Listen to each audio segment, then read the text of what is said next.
inspired and excited to share. For the first time ever, we'll be sharing a really profoundly deep experience, an activation. It's about activating the shaman within.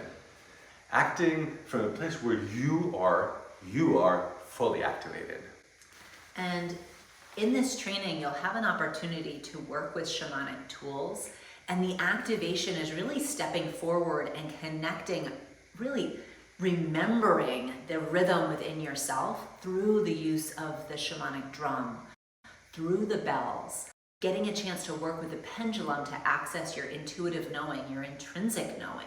And also a deep dive into reading micro expressions of the face and micro movements of the body.